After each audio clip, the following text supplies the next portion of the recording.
मिट्टी देना चाहता नहीं है और घर में लेके आना चाहता नहीं, उसको उधर ही दफना दो बोल रहा। ये भविष्यवाणी पहले प्रभु ने बोला, उसको कोई मिट्टी भी देने वाला नहीं रहेगा।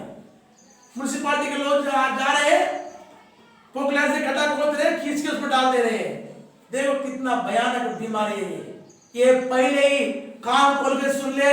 तेरा नाम अबल के आनंद भविष्यवाणी बोलने वाले, पहले ही प्रभु हमारे परमेश्वर ने कर हजारों साल पहले ये भविष्य ने बता दिया इन बुरी बीमारी के बारे में, जो मिट्टी भी दे नहीं सकेंगे लोग, उसके बारे में विलाप भी नहीं करेंगे।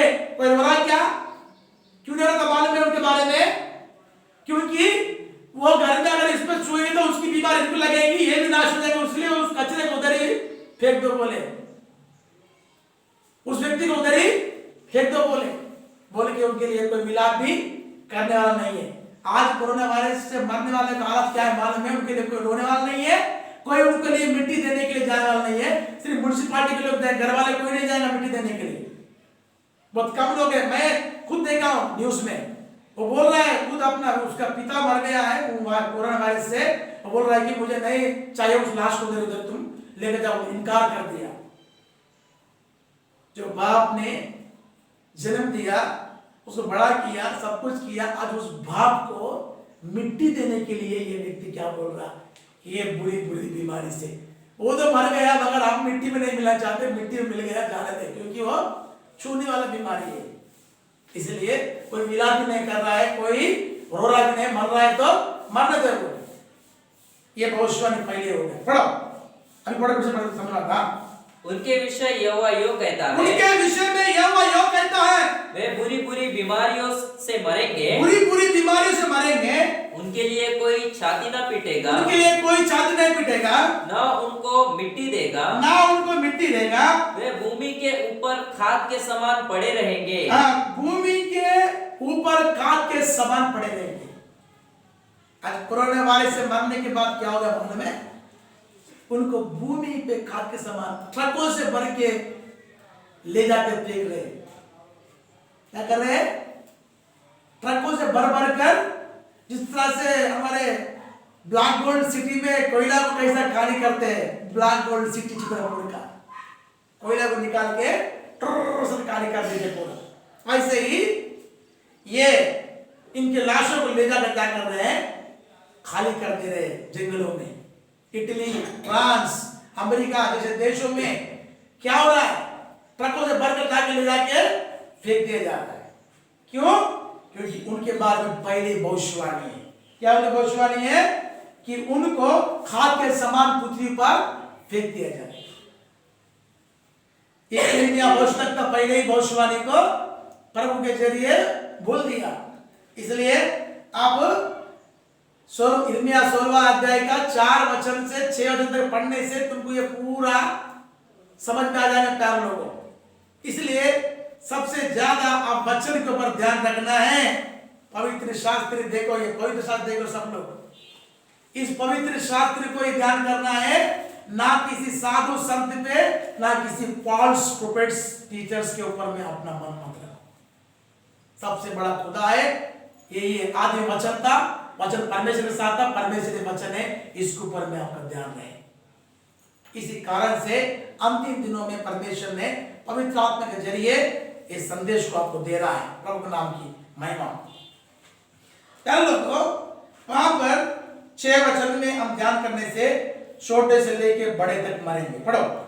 इस कारण इस देश के छोटे बड़े सब मरेंगे। छोटे बड़े सब मरेंगे। क्या होगा? छोटे और बड़े। छोटे बोलते कौन है? छोटे बोलने छोटे बच्चे भी बोल सकते हैं। छोटे बोलने से एक धन नहीं रहने वाला एक कंगाल को बोल सकते हैं। छोटे भी बढ़ रहेंगे, बड़े। छोटे बच्चे भी मर रहे हैं, आज बड़े भी मर रहे हैं, सब लोग मरते जा रहे हैं। क्यों? क्योंकि परमेश्वर ने वचन कहा वो पूरा हो गया। आज इस महामारी का कहर किससे है? जाना किसके ऊपर है? प्रभाव छोटे बच्चों पर है और बड़ों पर है, बुजुर्ग पर है। छोटे बच्चों को हम क्या बोलते हैं? छोटा बोलते हैं। बड़ों को क्या बड़ा बोलते हैं। उस तरह से छोटे भी मरेंगे और बड़े भी मरेंगे। इस प्रहार के कारण लोग उनके लिए छाती नहीं पीटेंगे, कोई भी उनके घर में लेकर नहीं, ये नहीं करेगा, क्योंकि परमेश्वर का वचन में लिखा हुआ है और वो आज हमारे समय में पूरा हो रहा है प्यारे लोगों। तो कितना हम प्रभु के आगमन के लिए तैयार होना जरूरी है, कितना हम सावधानी के साथ हम रहने की जरूरत है प्यारे लोगों।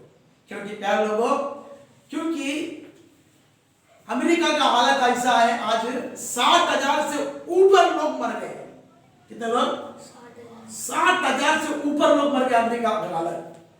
और वहां पे जब तक कब्रें खोदते गए, अब कब्र खोदने से अच्छा है बोल के एक जगह पोकलाइन का गड्ढा बना लेंगे और उस पर एक के ऊपर एक नहीं ताबूत को रख देंगे। ताबूत बोलने से कफन बॉक्स को रख देंगे, एक ऊपर एक रखकर बड़ा गड्ढे में से डाल देंगे।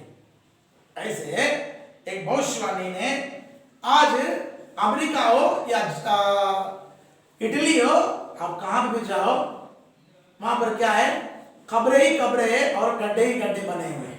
ये भविष्यवाणी को इर्मिया का पुस्तक 7वां अध्याय 32 वचन में तोपेत में इतनी कब्रें होगी स्थान ना रहेगा बोल के लिखा है। क्या बोल रहा है? इतनी कब्रें होंगी वहां पे स्थान नहीं रहेगा, उतने कब्रें होंगे वहां पे। पढ़ो। हाँ, 7 का 32 और 33। हाँ, यहोवा की यह वाणी है, यहोवा की यह वाणी है, इसलिए ऐसे दिन आते हैं, इसलिए ऐसे दिन आते हैं कि वह तराई फिर न तो तोपेत की और न हिन्नोम वंशियों की कहलाएगी, हाँ। वरन घात की तराई कहलाएगी। हाँ। और तोपेत में इतनी कब्रें होगी हाँ। कि और स्थान न रहेगा। इतने कब्रें होंगे वहां पे, क्या नहीं रहेगा? स्थान नहीं रहेगा। कब्रें खोद खोद कर परेशान हो गए हैं आज संसार भर में। अमेरिका हो, हाँ,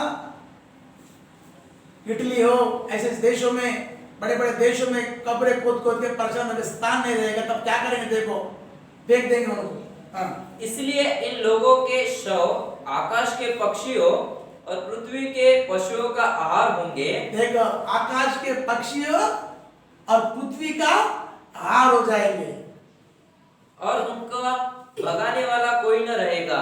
हाँ, उनको भगाने वाला कोई नहीं रहेगा। क्योंकि कहां रहेंगे? क्योंकि खोद खोद के थक गए यहाँ पे। तोपेत बोलने से इजराइल देश में तोपेत एक तराई था, उसमें तोपेत में तराई में क्या करते? गाद करके उसमें डाल दे रहे थे वो। तोपेत के तराई में आज इतने कब्रें हो गए हैं, इतने सारे कब्रें उस स्थान में हो गए। वहीं पे नहीं, दुनिया भर में अमेरिका, इटली और ऐसे चीन जैसे देशों में बहुत कब्रें हो गए हैं। स्थान नहीं पूरा है। एक के ऊपर एक क्या रख रहे? अभी कफन बॉक्स को रखकर सीधा पोटले में बड़ा गड्ढा डाल दिए, उसमें 100-200 के एक साथ लिटा दो और पूरा पोटला डाल दो। ये कोई हंसने की बात है नहीं है, ये कितनी दुख की बात है। और वो बोल रहा है कि मई के 29 तारीख में ग्रहों में क्या होगा? चेंजेस हो जाएगा और थोड़ा सा महामारी खत्म होते रहे। प्यारे लोगों, परमेश्वर ने बोला हुआ वचनों को इतना साफ और सुंदर रीति से बताया हुआ वचनों पर आपका मन नहीं है, पर कोई भी कुछ बोल दिया उसके मन में आपका मन लग जाता है। सावधान हो जाओ, ऐसे बरमान में मत आओ, क्योंकि परमेश्वर के वचन सत्य है और वो सत्य वचन को परमेश्वर पूरा करने की सामर्थ्य रखते हैं। वहां पे तोपेत में इतनी कब्रें होंगी, वो कब्रें को खोद खोद के थक गए। वो अभी वो क्या कर रहे हैं? फेंक दे रहे हैं और आकाश के पक्षी आकर उस पर क्या कर रहे हैं? बसेरा कर रहे हैं। इसलिए प्रभु यीशु ने लूका सुसमाचार में कहा, जहां पे लोथ है वहां पे गीत इकट्ठे होंगे बोल के कहा। प्रभु के नाम की महिमा। प्रभु यीशु ने क्या बोला? पहले ही बोल दिया। इनमें भविष्य के दिनों में परमेश्वर के वचनों को उस लाशों को फेंकने के लिए बारे में बताया। अब यहां पे देखो कैसा बोल रहे हैं। हाँ,